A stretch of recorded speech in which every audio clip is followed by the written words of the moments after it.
Hello నమస్తే, నేను Ashok. Welcome to ప్రజా చైతన్యం. ఏపీలో రాజకీయాలు మళ్ళీ కాంగ్రెస్ వర్సెస్ వైసీపీగా మారిపోతూ వస్తున్నాయి. కాంగ్రెస్ సంబంధించి షర్మిల ఏపీపీసీసీ అధ్యక్షురాలుగా ఉన్నటువంటి నేపథ్యంలో ఆమె మళ్ళీ జగన్మోహన్ రెడ్డిని టార్గెట్ చేస్తూ కొన్ని కీలక వ్యాఖ్యలు చేస్తూ ఉన్నారు. అయితే ఇటీవల వైసీపీకి విజయసాయిరెడ్డి రాజీనామా చేసిన తర్వాత విజయసాయిరెడ్డి షర్మిలను కలిశారు.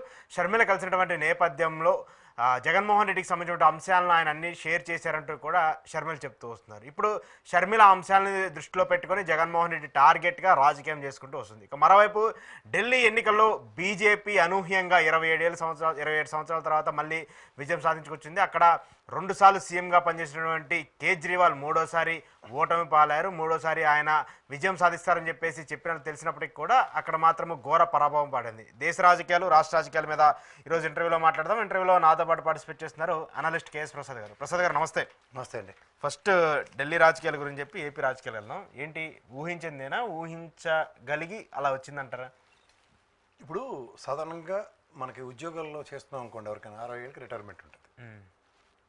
అలా రాజకీయాల్లో కొంతమంది ప్లాంటెడ్ క్రీచర్స్ అంటారు. నేను ఎప్పుడు ఓకే, ఈ అరవింద్ కేజ్రీవాల్ అనే వ్యక్తి అన్నా హజారే కాంగ్రెస్కి ఎగ్నెస్ట్గా లోక్పాల్ బిల్లు కోసం ఉద్యమం చేసినప్పుడు మొదలైన రాజకీయ ప్రస్థానం. అప్పుడు ఎవరికి అనుమానం రాకుండా లోక్పాల్ బిల్ గురించి ఆ ముసలాయనికి సాయం చేసినట్టుగా నటిస్తూ ఈయనొకడు, నెక్స్ట్ ఆవిడ ఎవరు కిరణ్ బేడి గారు, ఆ రామ్దేవ్ బాబా వాళ్ళ చుట్టూ అక్కడ భజన. ఈ రామ్దేవ్ బాబా ఒకటి గురించి చెప్పక్కర్లే, ఒక్క బిల్లు ఎవడు ఒక్క జిఎస్టీ కట్టు ఏం చేస్తారో అడిగే తెలియదు. మొత్తం ఐలాండ్లు ఆ మూలికలు ఆవులు గేదెలు పెట్టి మొత్తానికి అడ్వాన్స్ ఎత్తామి మొత్తానికి ప్రపంచాన్ని శాసించేస్తుండే ఆయన. ఈ కిరణ్ బేడి గారు చూస్తే పాండిచేరి లాంటి గవర్నమెంట్లో కాంగ్రెస్ ఎప్పుడు సుస్థిరంగా ఉంటున్న దగ్గర కాంగ్రెస్ నామరూపాలు లేకుండా చేయగలలో సక్సెస్ అయ్యారు. అండ్ గవర్నర్ పదవిలో ఉంటున్నప్పుడు ఏం చేయగలరు, ఎలా బుల్డోస్ చేయొచ్చు అన్నదానికి ఆవిడ కిరణ్ బేడి గారు ఒక నిలువెత్తు నిదర్శనం. ఎందుకంటే ఆవిడ ఎప్పుడైతే బీజేపీ ముఖ్యమంత్రి అభ్యర్థిని నిలబెట్టినప్పుడు బీజేపీకి నున్నగా గుండుకు సున్నం రాసి కూర్చోపెట్టారు. తదనంతర పరిణామాల్లో ఆవిడని ప్రత్యక్ష రాజకీయాలు కాకుండా పరోక్ష రాజకీయాలు కేంద్రపాలిత ప్రాంతంలో ఒక గవర్నర్ ఎలా చేస్తాడు అన్న దగ్గర ఒకవేళ కాంగ్రెస్ గెలిచిన, ఇప్పుడు ఉదాహరణకు చూడండి, వాళ్ళకి కూడా కాంగ్రెస్ శీలా దీక్షిత్ ఆయనలో జరిగిన డెవలప్మెంట్ కింద కాంగ్రెస్కి అభివర్ణిస్తారు. అలాంటిది ఎప్పుడైతే కాంగ్రెస్ని ఆ విధమైన అభివర్ణన లేకుండా నామరూపాలు లేకుండా చేయడానికి, ఇప్పుడు నేను ఎప్పుడు చెప్తూ ఉంటాను, గతంలో తెలుగుదేశం ఆయనలో కూడా పవన్ కళ్యాణ్ గారి గురించి ఒక ఎగ్జాంపుల్ చెప్తూ ఉండేవాడిని. ఏది ఒక పెద్ద బండరాయిని మెడ్డాయించడానికి ఒక గుణపం, దాని కింద ఒక గులకరాయి. అలా కాంగ్రెస్ అనే ఓటు బ్యాంక్ని, కాంగ్రెస్ అనే పార్టీని నామరూపాలు లేకుండా చేయడానికి మీరు సాధారణంగా రాజకీయాల్లో కొంతమంది పాత్రల్ని శకునుల లాంటి రోల్తో పోల్చాలి. సైంధవ రాజకీయాలు అంటారు. సైంధవుల్లో అడ్డుపడడానికి కాంగ్రెస్కి శకుని తరహా రాజకీయాలు అంటే ఇటున్నట్టుగా అటున్నట్టుగా తేడా తెలియకుండా ఎటు కాకుండా కొంప ముంచింది కాంగ్రెస్కి. హర్యానా చూసుకోండి, ఛత్తీస్గఢ్ చూసుకోండి, ఇంక్లూడింగ్ పంజాబ్ లాంటి దగ్గర ఆ సిద్ధుని ఆ కెప్టెన్ గారిని ఇద్దరిని కొట్టుకు సచ్చిలా చేసి మధ్యలో దూరి చీకటి దెబ్బకి కాంగ్రెస్ నామమాత్రం లేకుండా పోయింది. అప్పటిదాకా కెప్టెన్ గారిది సిద్ధు గారి ప్రభావం ఇప్పుడు కనబడకుండా పోయింది. సో అక్కడ మీకు ఎప్పుడైనా సరే గుజరాత్లో చూడండి, కాంగ్రెస్ అప్పటిదాకా అహ్మద్ పటేల్ చనిపోయాడు, అప్పటిదాకా ఉన్న రాజకీయ తంత్రమే మారిపోయింది కాంగ్రెస్కి. ఎప్పుడైతే ఇతను తర్వాత వీళ్ళకి ఇంకో కాంగ్రెస్కి ఉన్న దరిద్రం ఏంటంటే ఆ ముసిలి జంబూకాలని ఇప్పటికే వదలరు. ఉదాహరణకు ఆ గ్యాలెట్ గారిని వాడిని ఎన్నిసార్లు చెప్పినా సరే ఆడు కోర్ట్ ఆపరేషన్స్. ఎప్పుడైతే రాహుల్ గాంధీ గారికి ఒక కోర్ టీం ఉంటుంది, ఉదాహరణకు మాధవరావు సింధియా కొడుకు, సచిన్ పైలట్, ఇలాంటి వాళ్ళతో అతను రాజకీయ క్షేత్రంలో ఉన్నప్పుడు బతకనేవాలేదు ఈ ముసలోళ్ళు. ఇప్పటికీ ఆ దిగ్విజయ్ సింగ్, జయరాం రమేష్, ఏలినట్ శనిబేచ్ అంటారు వాళ్ళని. వాళ్ళకి ఈ జన్మ కొదలరాలు, వాళ్ళ బుర్ర ఇంకా ఎప్పుడో 1947లో గాంధీ గారితో ఉన్నప్పుడు టైం ఉన్న రాజకీయ తంత్రమే. ఇప్పుడు లేటెస్ట్ కొట్టుంటే మాడు పగిలిపోయి నరేంద్ర మోడీ, అమిత్ షాలను ఎదుర్కోవడానికి వీళ్ళ దగ్గర సామర్థ్యాలు లేవు, వీళ్ళతో స్ట్రాటజీస్ కావు. పైపేసి కాంగ్రెస్కి ఎలా తయారు చేశారంటే, ఉదాహరణకి ఇప్పుడు బీజేపీ పార్టీతో మీరు కంపేర్ చేస్తే మేము 250, 300 గెలుస్తాము, 400కి ఏం చేస్తాం, ఇలాంటి దగ్గర వీళ్ళు ఒక 100 వస్తే చాలు, లేకపోతే 150 వస్తే చాలు, కూటమి కట్టి మేము ముందుకు వెళ్తాం అన్న దైద్రానికి దిగజారు చేశారు ముసలోళ్ళు. అయినా సరే వాళ్ళు తీరుకోరు. పైపచ్చు అర్రులు చేస్తుంది కాంగ్రెస్కి కొత్త నాయకత్వం కావాలి. ఇప్పుడు తెలంగాణలో చూడండి, రేవంత్ రెడ్డి గారిని తీసుకొచ్చారు, టక్ టక్ టక్ టక్ చాప్ స్టిక్లో కొట్టుకుని వెళ్ళిపోగలిగాడు. అదే పాత ముసలోళ్ళకి ఎవరికైనా ఇచ్చుంటే హనుమంతరావు గారు రాహుల్ గాంధీ గారికి రాజీవ్ గాంధీ గారికి వీరవిధేయుడని ఇంకో పెద్ద ఆయన ఎవరినో చూసి ఈయన మరి మామూలు మనిషి కాదు, సోనియమ్మకి వీరవిధేయుడు, ఇలాంటి కథలు విని పొరపాటున పోయి ఉంటే కాంగ్రెస్కి మళ్ళీ పాత స్థానాలే. సో ఇక్కడ మీకు ఇంకోటి ఏంటంటే, ఈ కేజ్రీవాల్ అనేవాడిని అన్నా హజారే టీంలోంచి తీసుకొచ్చి బీజేపీ ఎగనెస్ట్ కాంగ్రెస్కి ప్లాన్ చేసింది. బీజేపీ చేసిందా? ఆబ్వియస్గా బీజేపీ. నేను ఇవాళ డిబేట్లో రఘురామ్ గారితో మాట్లాడుతుంటే కూడా డైరెక్ట్లీ అంటే ఆల్మోస్ట్ ఒప్పేసుకున్నాడు ఆయన. ఎందుకంటే బికాస్ 35% గెలుపోవటంలో అతీతంగా ఓటు బ్యాంక్ ఉండే దగ్గర ఇవాళ 10 రూపాయలు డిజిట్లకి కన్ఫైన్ అవుతుంది. అవును 6.4 ఎంత ఉంది. అవును 6.4. అలా ఇంకా మరీ పరాకాష్ట. లాస్ట్ టైం 3.6 ఎంత ఉందండి, ఇంకా పెరిగింది మాకు 3% అని. ఇంక ఈ జన్మకు మారరా అనుకున్నాను నేను. ఎందుకంటే నేను అంటుంది ఏంటంటే మొనాటమీ బ్రేక్ అవ్వాలి. ఇప్పుడు ఒక విధంగా చెప్పాలంటే ఢిల్లీ ఎలక్షన్ మీరు అత్యంత గమనించగలిగితే అక్కడ ఆంధ్రప్రదేశ్లో వైఎస్ఆర్సీపీ 2 తీసుకోండి. విద్య వైద్య ఆరోగ్యానికి పెద్దపేట వేయాలి. ఇది ఉదాహరణకి బీజేపీ లాంటి గొప్ప పార్టీ, బీజేపీ లాంటి గొప్ప నాయకుడైన వాజ్పేయి గారు ఇచ్చిన స్లోగన్ విద్య వైద్య ఆరోగ్యం తప్ప ఇంక దేనికి ఏది ఫ్రీ ఇవ్వకలే ప్రజలకని. దాన్ని ఎక్కువగా ఎంఫసైజ్ చేసిన ఆమ్ ఆద్మీ పార్టీ కానీ అక్కడ వైఎస్ఆర్సీపీ కానీ 2 ఎలా కుదేలే చూడండి. ఒకట్లేండి వైఎస్ఆర్సీపీతో కంపేర్ చేస్తే ఇక్కడ ఆమ్ ఆద్మీ పార్టీకి స్ట్రెంత్ కన్నా వీళ్ళకి నెత్తిక్కలు చాలా ఎక్కువ వచ్చాయి. ఆ శిశువుడి టీ-షర్ట్ వేసుకొని వస్తాడండి, ఏమైనా మార్నింగ్ జాగింగ్ కార్యక్రమం అంటే రాజకీయాన్ని రాజకీయ పరంగా చేయాలి. ఒక క్యాజువల్ వేలోను వీళ్ళు పైపచ్చి ఏంటంటే జీవితాంతం లెఫ్టినెంట్ గవర్నర్లతో కొట్టుకొని చావడం అంటే వీళ్ళ దగ్గర ఏముండదు. గవర్నర్ అంటేనే తీసేసిన తహసీల్దార్తో సమానం. అంటే ఇంక పనికిరాడు బాబు రాజకీయాలు అన్నప్పుడు ఆ పార్టీ పరిరక్షించడానికి ఒక గవర్నర్ పదవి ఇస్తుంది. దానికి జస్ట్ ఇంప్రూవ్డ్ వెర్షన్ ముఖ్యమంత్రి కేంద్ర పాలిత ప్రాంతాలు. ఎందుకంటే చేతిలో ఏ డిస్కషన్స్ ఉండవు. పైపచ్చి కేంద్రంతో సత్సంబంధాలు లేకపోతే వీళ్ళు పని అవ్వదు. అలాంటి దగ్గర మీరు షీలా దీక్షిత్ మార్క్ని నేను ఎన్నిసార్లు చెప్పాను, యూపీఏ 2 టెన్యూర్లో ఆవిడ success narration is very very very high. ఎందుకంటే ఢిల్లీ అభివృద్ధి చెందిన విధానం ఒక డిఫరెంట్ ప్లేస్లో అయింది. అది కాంగ్రెస్ గవర్నమెంట్ కేంద్రంలో ఉంది, యూపీఏ పరంగా ఉంది కాబట్టి. అదే ఇప్పుడు బీజేపీ పరంగా ఉన్నప్పుడు వాళ్ళు చెప్పి ఆ పొగడి కబురు ఒకటి ఉంటుంది డబుల్ ఇంజిన్ సర్కార్ అని, దానికి ఉపయోగపడుతుంది.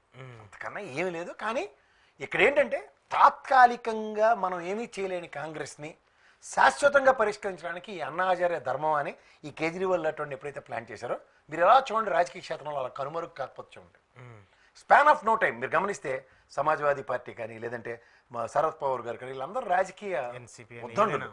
వీళ్ళ పార్టీలు ఏమైనా నేషనల్ పార్టీలు అవలేదు. ఎందుకంటే ఈ కరకరకరమ కాల మధ్యలో తిరిగిన పాపానికి అంత వాళ్ళ ప్రమేయం లేకుండా కాదు. గుజరాత్ మీకు నేను చెప్తున్నాను కదా ఎలా స్పాన్ ఆఫ్ నో. ఛత్తీస్గఢ్ ఏమైంది, హర్యానా ఏమైంది, చాలా చాలా ఇవన్నీ ఆమ్ ఆద్మీ పార్టీ లిటరల్గా డ్యామేజ్ చేసింది. కానీ మీరు 2 గమనించండి.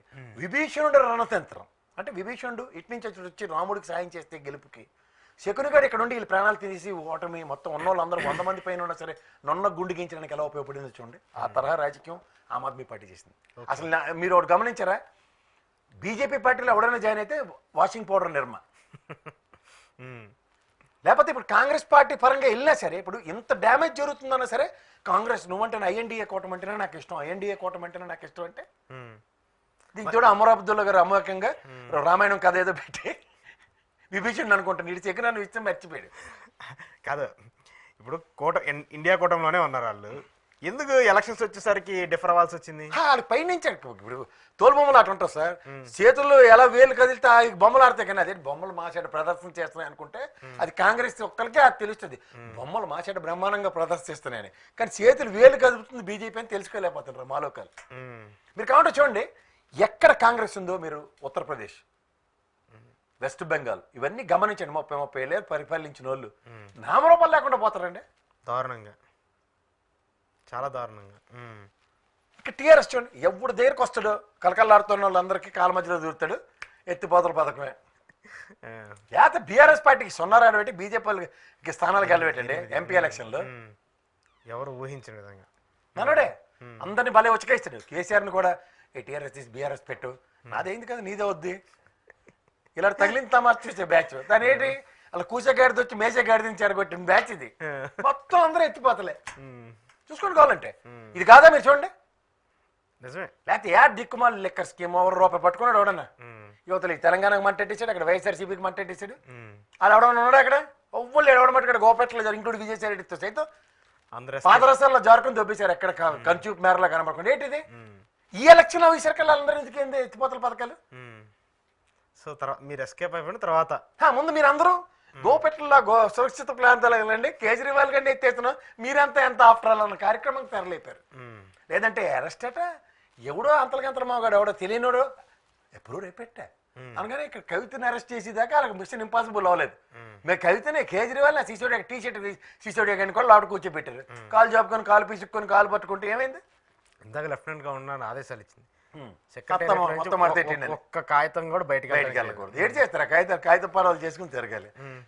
ఈ పాట ఉన్న వాళ్ళకి అందరికీ ఇంటెలిజెన్స్ ఆంధ్రప్రదేశ్లో ఉన్న వాళ్ళు ఉంటారు. వాళ్ళకి కేజ్రీవాల్కి నాకు ఎప్పుడో మడతెట్టేస్తారని విషయం ఎప్పుడో తెలుసు. ఏట్లేని దానికి అన్నాలు జైల్లో పెట్టారండి.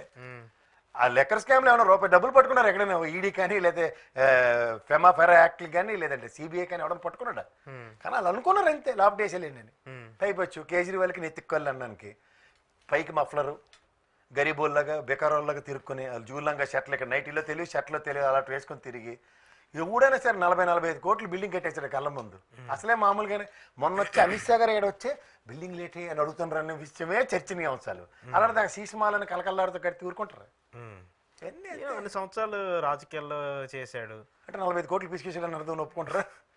అర్థం కాదు ఇప్పుడు ఆయన అలా కదా నిన్నట్టుగా ఒప్పుకున్నట్టే కదా. బిజినెస్ పైకి మఫ్లర్ లూజ్ షర్ట్ వేసుకుని నేను అసలు అలాంటి చేయట్లేదు సత్యమేవ చేస్తే అన్నాచారి అడుగుజాడల్లో ట్రాక్టర్ నడుపుతాను లారీ నడుపుతాను అంటే ఏమవుతుంది? మీకు ఒక విషయం చెప్తాను సార్. కామన్ మ్యాన్ని అట్రాక్ట్ చేయలేని కామన్ పార్టీ కింద దాన్ని అభివర్ణించాలి. నాకు తెలిసి ఒక 5 లక్షల మంది అక్కడ డ్రైవర్లు ఉంటారు వేరియస్ ప్రావిన్సెస్ నుంచి సెటిలర్స్. 1,60,000 మందిని ఒక బిలో పవర్టీలోనూ ఒక దగ్గర సమ్ బేసిక్ వర్క్స్ చేసుకుంటున్న వాళ్ళు ఉంటారు. అంటే దగ్గర 7 లక్షల మందిని ఎస్సీ ఎస్టీ సామాజిక వర్గాల్ని బిలో పవర్టీలో ఎవరిని పరిరక్షించుకోలేకుండా ఓటు బ్యాంక్ అంతా ఇటుపక్క బీజేపీకి టర్న్ అవుట్ అయింది. అసలు సాధారణంగా ఎస్సీ ఎస్టీ కొన్ని సెక్యులర్ భావాలు ఉన్న ముస్లిం ప్రావిన్సెస్లు ఇవన్నీ కూడా డౌన్ సైజ్ అవుతూ ఆమ్ ఆద్మీ పార్టీకో కాంగ్రెస్కో పరిరక్షించాలి. అలా 2 కోతులు కొట్టుకుంటే పిల్లి వచ్చి రొట్టె పట్టుకు వెళ్ళిపోయినప్పుడు బీజేపీ పట్టుకుపోయి వీళ్ళకేమో కొట్టుకుని సెక్యులర్ భావాలు మేము దేశం కోసం మా తాత చచ్చిపోయాడు మా మామ చచ్చిపోయాడు అనుకుని కబుర్లు చెప్పుకొని తిరిగారు. ఏమైంది? 3 ముఖ్యమంత్రులు కొడుకులు కూతుర్లు పోరాడపడ్డారు అక్కడ. ఇక్కడ వీళ్ళు కాంగ్రెస్ కొట్టుకుంటా ఉంది, ఆప్ కొట్టుకుంటుంది, మధ్యలో బీజేపీ సైలెంట్ గా వాళ్ళ ఓట్ బ్యాంక్ వాళ్ళు. లేదు ఇప్పటికైనా ఆప్ దరిద్రం వదిలించుకుంది. కాంగ్రెస్ బాసాదిగా 4 ఎలక్షన్స్కి వెళ్ళొచ్చు. అవునా? లేదు వేస్ట్ అండి అది. కాంగ్రెస్ ఆ గేమ్ తెలుసుకుని కూడా ఇంకా కాల మధ్యలో వీళ్ళు తెచ్చుకుని పాబంధకాలు క్రియేట్ చేసుకోవడం వేస్ట్. ఏంటంటే మీరు ఇప్పుడు ఆప్ ని బీజేపీ ప్లాంటెడ్ క్రియేచర్ అంటారు. ఆబ్వియస్లీ అన్నా హజారే ఇప్పుడు లోక్పాల్ బిల్లుకి అన్నా హజారే టైంలో ఎవరండి మెయిన్? వీళ్ళే కదా, ముగ్గురే కదా. అది ఆ రోజు కాంగ్రెస్ కి ఎదిరించడానికి వచ్చిన వాళ్ళు ఇప్పుడు కాంగ్రెస్ సన్నిధానంలోకి ఎందుకు పోతాడు? సెకండ్ రాజకీయమే కదా అది. ఓకే చూసుకొని కావాలంటే. సో అందుకోసమే ఏంటి ఈవీఎంలు మళ్ళీ ఇవన్నీ టైం వేస్ట్ ఏమో సార్, అది ఎలక్షన్ కమిషన్ బాధ్యత కదా. వాళ్ళు చెప్తారేంటి మీకు రజిత్ కుమార్ ఇక్కడ 25,70,000 ఓట్లు ఎత్తేసిన రోజు నెక్స్ట్ డే వచ్చి సారీ చెప్పినప్పుడే మనం ఆలోచించాలి సార్. ఇది ఏదో తేడా జరుగుతుంది, ఇన్ని ఎవడో అడగలేకపోతున్నాం, మనకు ఎవరికి సత్తువులు లేవని మూసుకొని కూర్చోవాలి అంతే.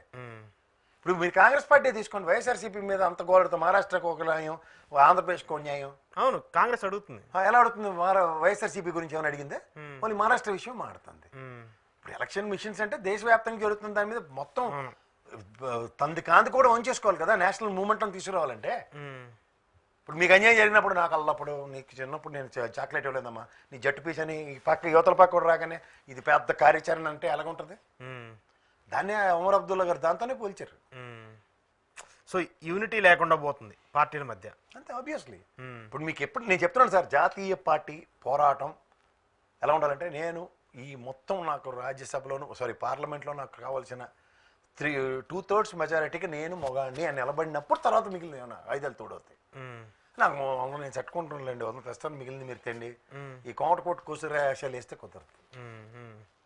ఓకే ఏపీ రాజకీయాలు మాట్లాడదాం. ఏంటి షర్మిల గారు మళ్ళీ టార్గెటింగ్ మొదలు పెట్టారు సార్? మీకు ఒకటి చెప్పన, వ్యక్తిగత వెంజంటతో రాజకీయాలు చేస్తే అంటే కుటుంబంలో చిన్నప్పుడు మా చెల్లి నన్ను కొట్టిందో లేకపోతే మా అక్క నన్ను చెవు పీకిందనో చెప్పి దాన్ని పెద్ద అయిన తర్వాత కూడా సతాయించుకుంటూ సాధించుకుంటూ తిరుగుదాం అనుకుంటే దానికి రాజకీయం అని పేరు పెట్టకండి. అది రాజకీయమే. ఇప్పుడు మంచు మోహన్ బాబు కుటుంబం కొట్టుసేస్తున్నారు, అది దాంట్లో ఏమైనా రాజకీయం ఉందా? ఆస్తుల కోసం వాళ్ళు అలా సస్తున్నారని చెప్పుకునే తట్టుకుంటున్నారు కదా బయట ఉన్న వాళ్ళందరూ. దానికి రాజకీయాలు ఏమి ఆపాదించట్లే కదా. వాళ్ళు రాజకీయాల్లో లేరు సార్, వీళ్ళు రాజకీయాల్లో ఉన్నారు. అదే చెప్తున్నాను, రాజకీయాల్లో ఉండి మీకు కుటుంబ తగ్గులు బయట పెట్టుకుంటాం. కాంగ్రెస్ నేషనల్ పార్టీ పరంగా, వైఎస్ఆర్సీపీ రీజనల్ పార్టీగా పరంగా ఉంటే వారు ఒక సైడ్ నుంచి జరుగుతుందా 2 పక్కల నుంచి జరుగుతుందా? ఒక సైడ్ నుంచి జరుగుతుంది. మంచిత ఎవరు తప్పు ఎవరు రైట్ ప్రజలు నిర్ణయిస్తారు. అంటే సైలెంట్గా ఉంటే ర్యాగింగ్ అన్నది కాలేజీలో యూనివర్సిటీలో ఎప్పుడు ఉంటాయి? ఫస్ట్ ఇయర్లో ఉంటాయి. సెకండ్ ఇయర్ కూడా కాలేజీ నుంచి ఆడు బయటకు వెళ్ళిపోయేదాకా ఈ కాలేజీలో ఉన్నంతకాలం ర్యాగింగ్ అంటే ఇంక చదువు అప్పుడు చదువుతారు. అలాగే ఇప్పుడు గవర్నమెంట్ మారింది, ఫర్ ఇన్స్టెన్స్ మళ్ళీ ఇదే వైఎస్ఆర్సీపీ గవర్నమెంట్ వస్తే నీకు సర్వహక్కులు ఉంటాయి. అపోజిషన్ పార్టీ కాబట్టి అటాక్ చేసుకొని వాళ్ళే అపోజిషన్లో కూర్చుంటే ఆడ ప్రాణాలు తినేస్తే ఇంకెళ్ళి లీడర్ చేస్తారు. ఓకే నాకు అర్థం కావట్లేదు సార్. ఇప్పుడు రూలింగ్ గవర్నమెంట్ ఏదైనా మనకి ఏమైనా తీసుమార్కాలను పనులు చేసేస్తుందంటే వాళ్ళు ఇచ్చిన ర్యాంకింగ్లు ఇదేంటంటే మీ ప్రభుత్వంలో మీరు ఇచ్చుకున్న ర్యాంకింగ్లో మెయిన్ ఫంక్షనింగ్స్ ఏంటి? Finance, revenue, home, R&B. అవే డౌన్లో ఉన్నాయి. అవే అయితే 20 నుంచి కూర్చోపెడితే ఇదేంటండి ఇదేం గవర్నెన్స్ అండి అని నేషనల్ పార్టీ పరంగా అటాక్ చేస్తుందా? జగన్మోహన్ రెడ్డి నాకు చిన్నప్పుడు జడేసుకుంటుంటారు, రిబ్బన్ దాచాడు. అసలు నాకు తెలియకడుతున్నా మీ సంపాదించిన అయితే రోడ్ నెంబర్ 2లో ఎక్కడ ఉంది? వాళ్ళకి డబ్బులు లేక ఈ ఇంట్లోనే ఉన్నారని కథ మనం ఎప్పటి నుంచి చిన్నప్పటి నుంచి విన్నాం. ఇదే ఎలక్షన్కి రాజశేఖర రెడ్డి గారికి ఇల్లు అప్పు పెట్టుకోవడానికి కూడా చంద్రబాబు నాయుడు గారు ఇబ్బంది పెట్టారన్న విషయం నీకు తెలుసు. ఇన్ని జరిగినప్పుడు ఇవన్నీ తెలిసి కూడా మళ్ళీ ఇప్పుడు అచ్చాని పచ్చపోసల డబ్బులు వచ్చే నాకు ఇవ్వండి అని తగు అనుకుందాం. అవన్నీ జగన్మోహన్ రెడ్డి కష్టార్జితమే కదా. పోనీ 16 నెలలు జైల్లో ఉన్నాడు జగన్మోహన్ రెడ్డి. అప్పాలి అమ్మ నువ్వు 8 నెలలు నేను ఉంటాను, నువ్వు 8 నెలల నుండి బయట అన్నయ్య, ఎందుకంటే మన ఇద్దరం కలిపే సంపాదించింది దీనని ఏదైనా కనబడితే అప్పుడు చెప్పాలి. సో ఇది ఏదో రాజకీయంగా విజయసాయి రెడ్డి గారు ఏదో చెప్పారు, అదేదో చెప్పారని చెప్పేసి ఏడు చెప్తారు సార్, తీరు కూర్చుని తారలేదు విజయసాయి రెడ్డి లేడు చెప్తాడు. చెప్పాడు, నేను నాకు చెప్పింది కదా, నేను బలవంతంగా జగనే నా చేత చెప్పించాడని చెప్పేసి చెప్పమని చెప్పారని చెప్పేసి విజయసాయి రెడ్డి. ఏమో ఆయన కూడా ఇప్పుడు రాజకీయాల్లో లేడు కదా. సో లేనప్పుడు అంటే నిశ్చయం మాట్లాడారు. ఇదే జగన్మోహన్ రెడ్డి గారు సార్ అసెంబ్లీ స్పీచ్ ఒకటి ఉంటుంది, నేను నరేంద్ర మోడీ మాట్లాడుకున్నప్పుడు నేను పక్కన ఉన్నవా లేదంటే నువ్వేమైనా మైక్ పెట్టావా అని అలా అడిగాడు. ఇప్పుడు విజయసాయి రెడ్డి గారు ఆవిడ మాట్లాడుకున్నప్పుడు ఎవడన్నా మైక్ పెట్టినా, లేకపోతే ఈవిడ వచ్చి బయటకు వచ్చి చెప్పినా, లేకపోతే ఆవిడ వచ్చి చెప్పినా ఏముంటాయి అవి? ఎవడికి ఉపయోగం అవి? ఇప్పుడు రాజకీయాల్లో జగన్మోహన్ రెడ్డి గారు రూపాయి డబ్బులు ఇవ్వలేదనో, రూపాయి డబ్బులు ఇచ్చారనో, లేకపోతే విజయసాయి రెడ్డి గారితో తిట్టించారనో దానికి ఎలక్షన్స్ లీడ్ అవ్వలేదు కదా. లీడ్ అవ్వటం కదా, ఇప్పుడు వాళ్ళు చేసినటువంటి డ్యామేజ్ చూసారు కదా వైసీపీ పార్టీకి, ఇంతకంటే డ్యామేజ్ జరిగింది. ఇప్పుడు నేను ఇప్పటిదాకా చెప్తుంది ఏంటి, కేజ్రీవాల్ అటువంటి డ్యామేజ్ ఎవరికి చేస్తుండు? కాంగ్రెస్కి. ఎందుకంటే స్థిరంగా ఉన్న ఓటు బ్యాంక్ అని సస్టైన్ లేకుండా చేయాలంటేనే వీళ్ళు ద్వంద్వ ప్రమాణాలు పాటిస్తూ చేస్తున్న ఒక రాజకీయ కుతంత్ర రాజకీయం అంటారు దీన్ని. కుతంత్ర రాజకీయం అంటే నెక్స్ట్ ఎలక్షన్కి సమాయత్తం అవుతున్నోడికి అంటే 4 ఏళ్ళ తర్వాత జరిగేదికి 40% ఓటు బ్యాంక్ ఉన్నాయి. ఎంతసేపు అలా ఒకే చిన్న శుద్ధో లేకపోతే అల్పిలేడు ఉందనుకోండి, అది పెట్టి గుండు పెట్టి పొడుస్తుంటే ఏమవుతుంది? కోతిపండు బ్రహ్మరక్షణ అవుతుంది. వీళ్ళకి బొక్కడి ఛానళ్ళు ఉన్నాయి కదా, ఇప్పటికీ అదే కదా, చెల్లికి అన్యాయం చేసినాడు, బాబాయిని చంపేసినాడు, SC STలను ఒకటి చంపేసి డోర్ డెలివరీ చేసి ఈ తప్ప ఏమైనా మాడతారు అక్కడికి వచ్చిన. నాకు ఈ పాయింట్ ఒకటి, జగన్మోహన్ రెడ్డి నిన్న ప్రెస్ మీట్లు పెట్టాడు. ప్రెస్ మీట్లు పెట్టి పథకాల గురించి చాలా గట్టిగా మాట్లాడాడు. ఏం చేశాడని, ఎందుకు దాంట్లో టెలికాస్ట్ చేయలేదు దానికి సంబంధించి? దాని మీద ఎవరు తెలియాలి?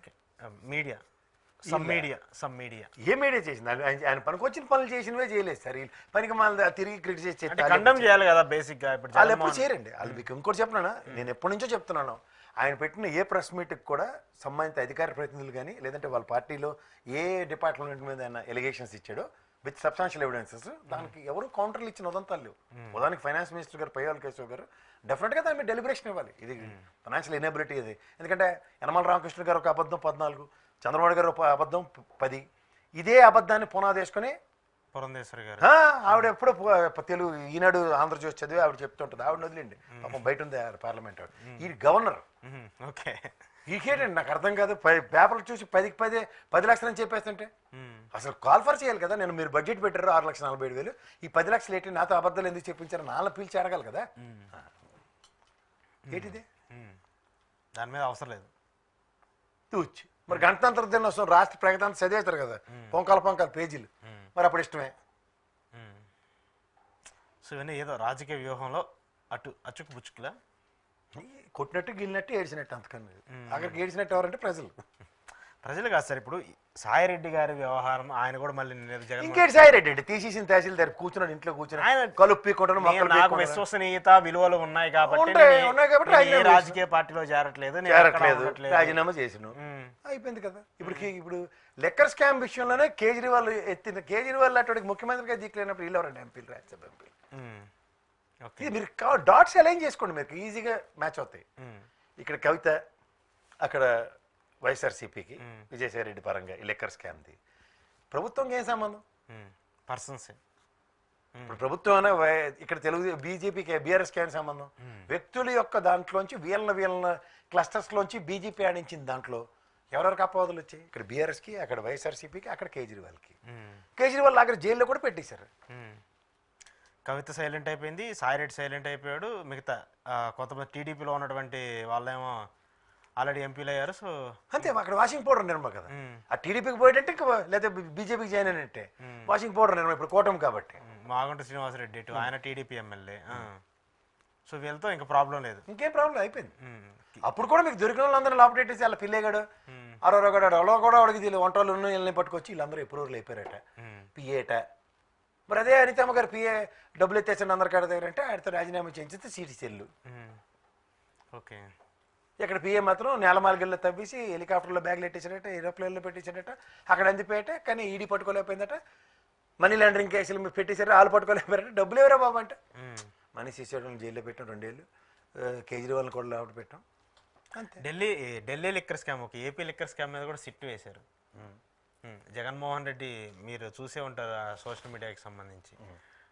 దాదాపు 248 మిషన్లు, 900 మంది 24 గంటలు కౌంటింగ్ చేస్తూనే ఉన్నారట తాడేపల్లిలో డబ్బుల్ని, లిక్కర్ స్కామ్ డబ్బులు. ఏమైనా టెండర్ పాడి లిక్కర్ షాప్లో ఏమైనా ఇప్పుడు మన అనంతపురం అంతా నాది, రాయలసీమ అంతా నాది అని చెప్పుకున్న ఆ టెండర్ బ్యాచ్ కాదు కదా. గవర్నమెంట్ లిక్కర్ అమ్మింది సార్, ఎక్స్చెక్కర్కి డబ్బులు వచ్చాయి. నిజంగా వాళ్ళు చెప్పినట్టు డిజిటల్ ఫామ్ లో కాదు, క్యాష్ రూపంలో వచ్చాయి. మరి వచ్చిన క్యాష్ లెక్కెట్టుకుంటే లాప్టేట్ అవుతుంది. అది లేదా కేజీ తాడేపల్లి హౌస్ లో జరిగింది. ఎలాగవుతుంది సార్ మనమాట మీరు అదే కదా ఇప్పుడు అలిగేషన్ చేస్తుంది. ఇప్పుడు మొన్న ఆయన ఇంటి బయట ఏమో మొక్కలు తగలబెడితేనేమో దానికి ఏదో దస్తావేజులు తగలబెడుతున్నారని చెప్పేసి అలిగేషన్ చేస్తూ ఉన్నారు.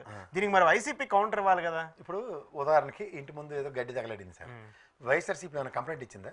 లేదు.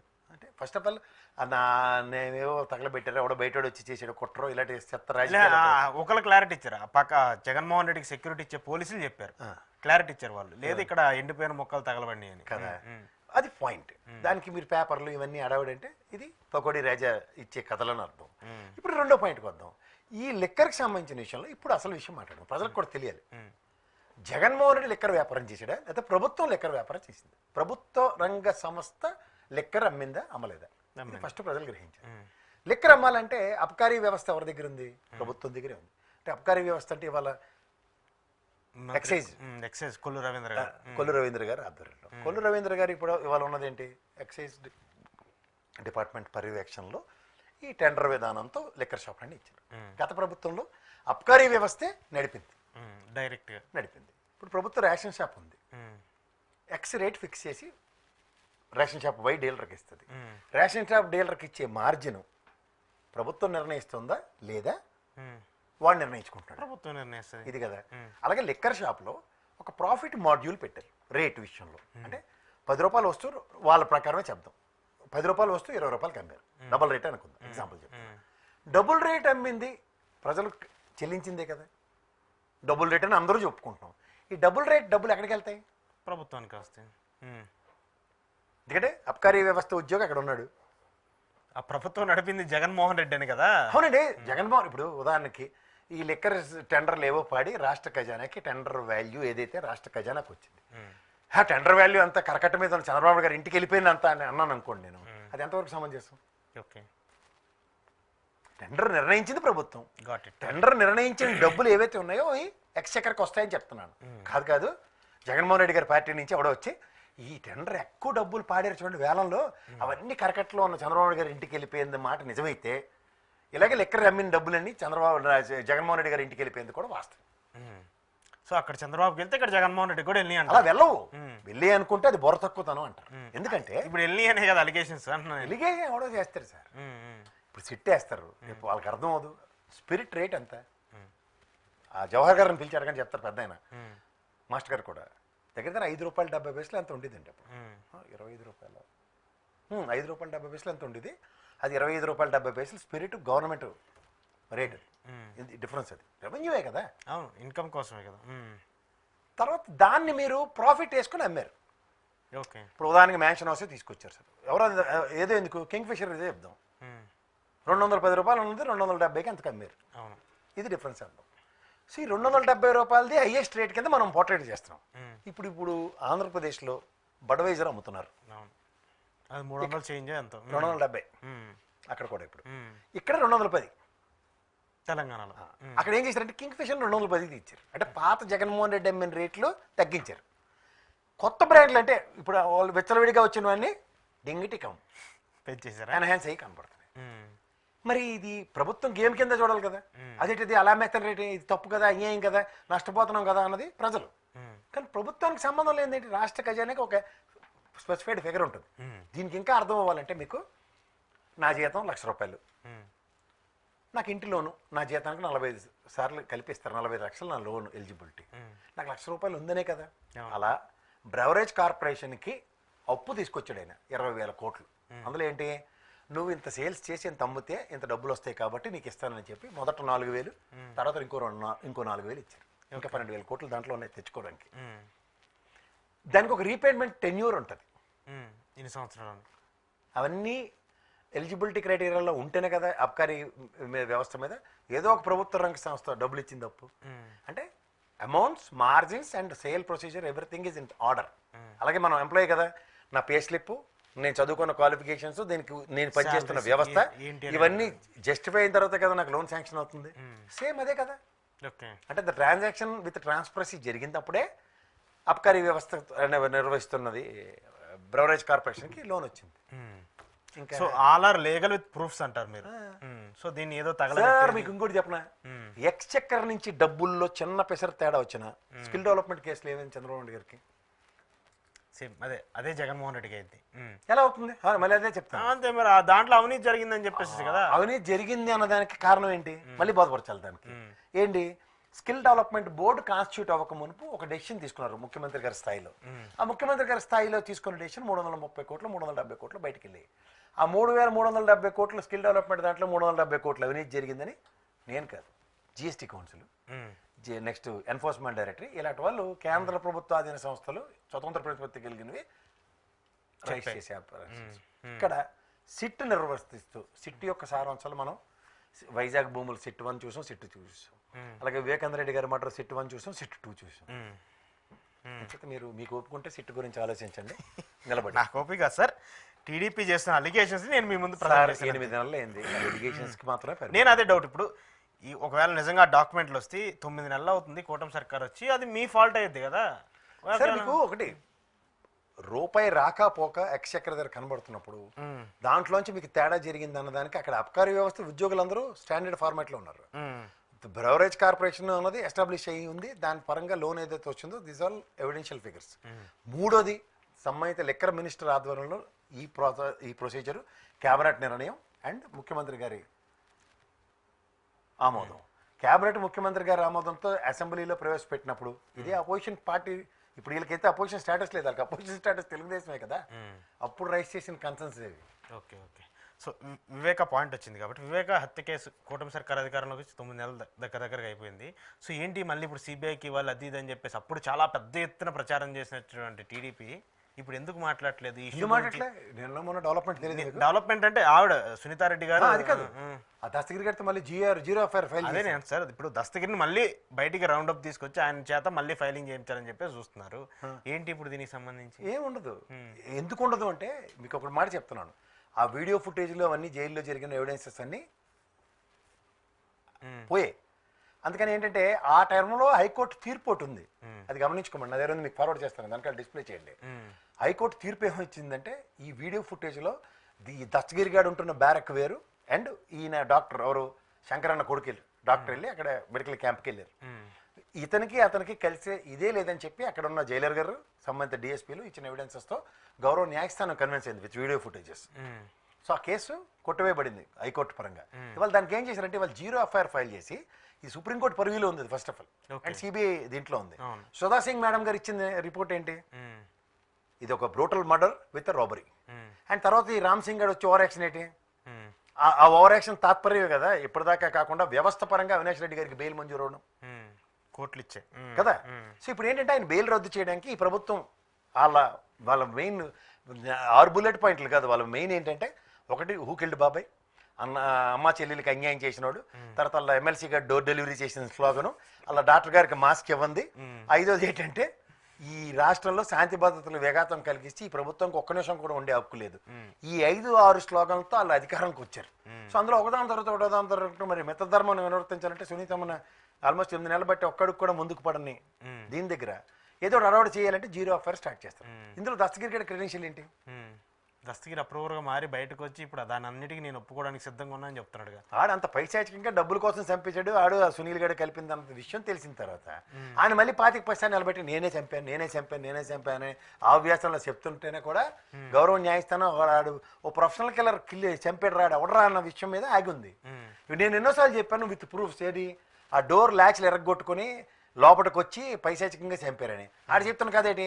లోపల నుండి ఆ గంగిరెడ్డి గారి తలుపు తీసాడు, నేను లోపలికి వెళ్ళాను, నేను పైశాచికంగా. అది వెనకాతలో ఒక అమ్మాయి తేడా కేసు, ఆ తేడా కేసుల విషయంలో వచ్చిన ఉపద్రవాలకి ఎక్కడి నుంచి ఎక్కడికో మనోభావాలుగా వాళ్ళు చంపిన ఉదంతం చాలాసార్లు ఎస్టాబ్లిష్ అయింది. అది ఇవన్నీ వదిలేసి ఇప్పుడు ఏంటంటే ఈ ప్రభుత్వం వచ్చింది కాబట్టి ముందు ఇమీడియట్గా సత్వర చర్యలు. రఘురామకృష్ణరాజు గారు నువ్వు అంటే ఎవడో కూడా తెలియదు. పోలీసులు కొట్టారని కోర్టులే కన్విన్స్ కాలేదు కానీ అల్లాడు కొట్టేట ఇల్లు కొట్టేటట్టు అని చెప్పి రోజు కాలక్షేపం చేస్తుంటారు.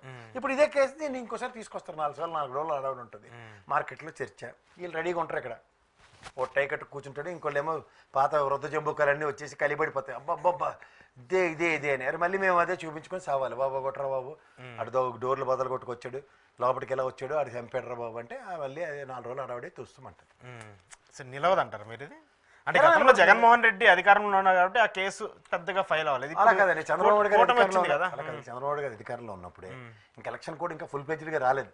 ఆ మధ్యలో జరిగిన తేడా కదా. ఇప్పుడు కొత్త లేటెస్ట్ టెక్నాలజీ ఏంటంటే ఫస్ట్ ఫోన్ నాకు గుండె నొప్పి వచ్చిందని విజయసాయిరెడ్డి ఒప్పుకున్నాడు అని డిబేట్లు నడుస్తాయి. ఆడు ఒప్పుకో గేట్ చేస్తాడు విజయసాయిరెడ్డి. ఫస్ట్ ఎవడో చూసాడు ఆడు ఫోన్ చేస్తాడు.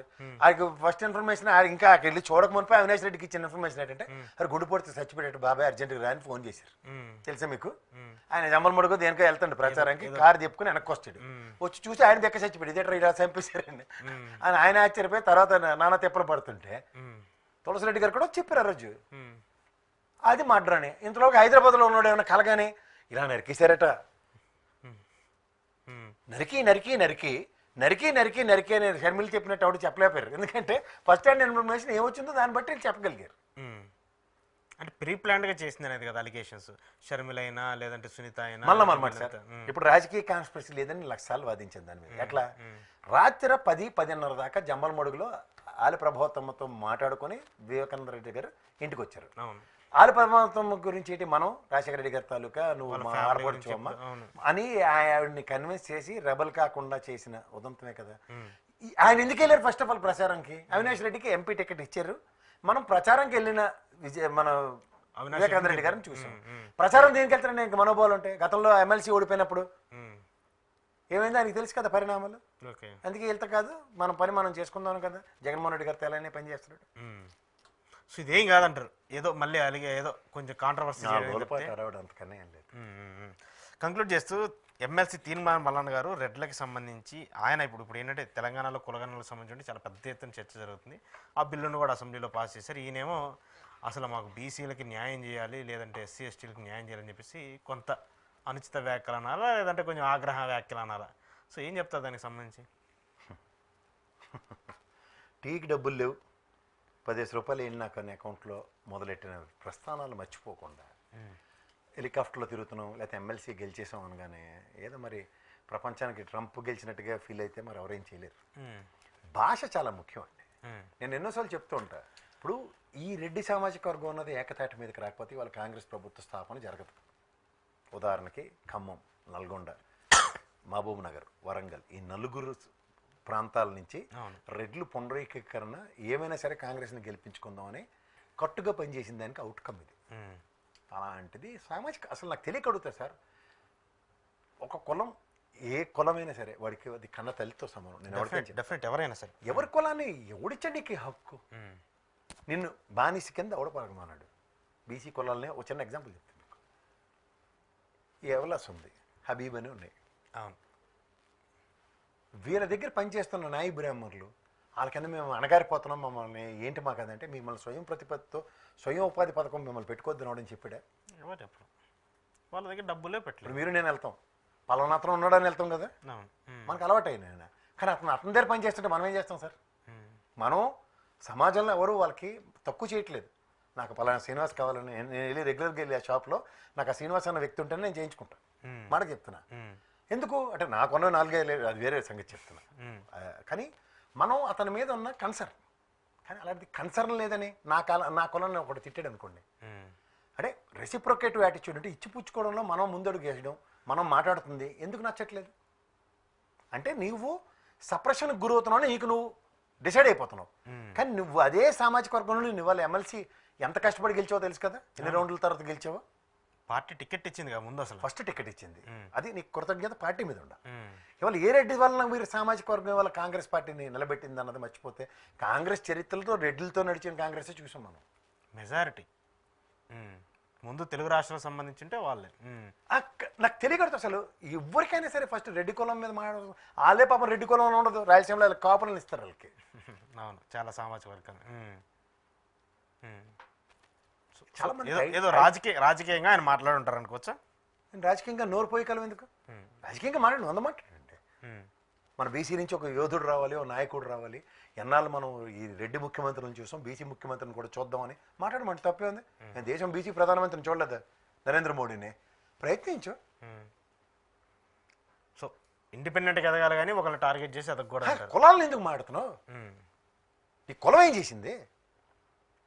ఓకే, ఇండిపెండెంట్ ఒక ఇండివిజువల్గా ఒకడెవడో నీకు అన్యాయం చేయొచ్చు, ఆడి కింద నేను ఎందుకు బతకాలని మాట్లాడు తప్పు కాదు. చూద్దాం ప్రసాద్ గారు, ఈ ఇష్యూకి సంబంధించి కాంగ్రెస్ ఎలా రియాక్ట్ అవుతుంది. Thank you. రియాక్ట్ అవుతుంది. ఓ షోకాజ్ నోట్ ఇచ్చారు, ఓ ముష్టి ఎక్స్ప్లెనేషన్ ఇస్తారు, భావావేశానికి గురైనని మళ్ళీ మూసుకుని కూర్చుని ఉంటారు. ఎత్త అవసరం సిరీస్ సస్పెండ్ చేసే సిరీస్ తర్వాత తెలుస్తుంది అసలు కదా. ఎందుకు సస్పెండ్ చేస్తారు వాళ్ళే? ఇప్పుడు ఇంకెందుకు ఎటోళ్ళు అటు వెళ్ళారని చెప్పేసి ఆ కోర్టులో కేసులు వాళ్ళు దీంట్లో ఒక క్రిటికాలిటీ కనబడుతుందండి. ఇప్పుడు రేవంత్ రెడ్డి గారు ఉన్నారు ముఖ్యమంత్రి, తదనంతరం ఎందుకంటే బయట నుంచి వచ్చిన వాళ్ళే మాట్లాడుతున్నారు కాంగ్రెస్ విషయంలో, లోపల ఉన్న వాళ్ళు ఎవరు మాట్లాడారు. కట్టు మామూలుగా ఉంటుంది వాళ్ళది. ఇప్పుడు అనవసరంగా పార్టీని మాట్లాడరు. వ్యక్తిగత దోషాలు కూడా అంత తీవ్రంగా ఉండవు. మా అయితే చీకటి దెబ్బలేసి దించేస్తారు. కానీ ఏమన్నా ఉందా థ్రెట్ రేవంత్ రెడ్డి ఉండొచ్చు, ఎందుకంటే అక్కడ ప్రశాంత్ కిషోర్ని లోకేష్ కలవడం, ఓకే, కొన్ని డాట్స్ ఉంటాయి, అవి ఎప్పుడు పోతాయి తెలియదు. ఇప్పుడు రేవంత్ రెడ్డి గారు నెక్స్ట్ మా అయితే కేంద్ర క్యాబినెట్లోకి వెళ్తాడు, యూపీఏ గవర్నమెంట్ వస్తే వస్తే లేకపోతే ఇక్కడ కాంగ్రెస్ గవర్నమెంట్ రిటైన్ చేసుకోగలిగినంత 5 ఏళ్ళు ఉంటే అవుతుంది. ఎందుకంటే ఆయనకి ఇప్పుడున్న సామర్థ్యానికి నాకు తెలిసి ఇంకెవరికి 10 మంది లేరు వెనకట్ల. అవును, ఇప్పుడున్న వాళ్ళు నల్గొండ రెడ్డిని అయితే కాంగ్రెస్ అధిష్టానం చచ్చినా నమ్మదు. ఇంక మిగిలింది బట్టి విక్రమార్క గారు కాంగ్రెస్కి వీర విధేయుడు. ఆయన రేవంత్ రెడ్డి గారు ఆయనకన్నా ముందు ప్రొయాక్టివ్గా ఆయనకి ఇవ్వాల్సిన సముచిత స్థానం ఇచ్చుకుంటూ వెళ్తారు. అంచేత పొరపచ్చులు వచ్చే ఛాన్సే లేదు. ఇంకా ఆప్షన్ ఎక్కడ ఉంది? మిగతా ఉన్నారు బయట, పొంగులేటి కావచ్చు. పొంగులేటి గారు నిన్న కాకమోని వచ్చిన రేవంత్ రెడ్డి గారు బ్యాచే కదా సార్. వీళ్ళు వచ్చిన వెంటనే అంత ముఖ్యమంత్రులకి ఏం చేసేసి అంత సీన్ లేకుండా. కానీ ఓకే, చాలా ఉంటుంది దాంట్లో. కాంగ్రెస్లో ఇప్పుడున్న సర్కమ్స్టాన్సెస్లో జానారెడ్డి గారు అలాంటి వాళ్ళు ఎవరన్నా ప్రత్యక్ష రాజకీయాల్లో సమాయత్తంగా ఉండుంటే ఏమో అనుకోవాలి తప్ప other than this is impossible to next. But నేను అంటుంది ఏంటంటే, జాతీయ పార్టీ హోదా కోల్పోయిన తెలుగుదేశానికి ఇక్కడ ఏమైనా పునరుత్తేజం తేడానికి ఒక ప్రయత్నమా ఉంటుందా? ఎందుకంటే బీసీ పునాదుల మీద ఏర్పడిన దగ్గర బీసీ స్లోగన్ కొంత స్ట్రాంగ్గా మల్లనలాటతో వినిపించడం ఏంటి, వీళ్ళు మాట్లాడడం వాళ్ళకి టీడీపీ హయా ఏముంటుంది అంటే బీసీ పునాదుల మీద ఏర్పడిన తెలుగుదేశం కదా సార్. బీసీ పునరేకీకరణ మళ్ళీ సో బీసీని ఫ్రంట్ ఎండ్ చేసి టీడీపీ రాజకీయం చేయొచ్చు తెలంగాణలో చేయాలనుకుంటే అన్నది ఒక కోణం ఉంది. చూద్దాం. పడితే మళ్ళీ రేవంత్ రెడ్డి గారు తదనంతరం ఇప్పుడు పిసిసి అధ్యక్షుడు కాలేడు, మళ్ళీ ముఖ్యమంత్రి తర్వాత మళ్ళీ ముఖ్యమంత్రి అవడానికి చాలా టైం పడుతుంది. సో అది అటు నుంచి ఇటు నుంచి అటు ఏదైనా జరగచ్చు అంటారు. అంచేత కొన్ని డాట్స్ని అలా చొక్కలు పెట్టి వదిలేస్తే ప్రజలకి ఎప్పుడైనా వాళ్ళు పూరించుకుంటారు. Right sir, thank you very much. ఇది ప్రసాద్ గారితో ఈరోజు స్పెషల్ ఇంటర్వ్యూ. చూస్తూనే ఉండండి ప్రజా చైతన్యం.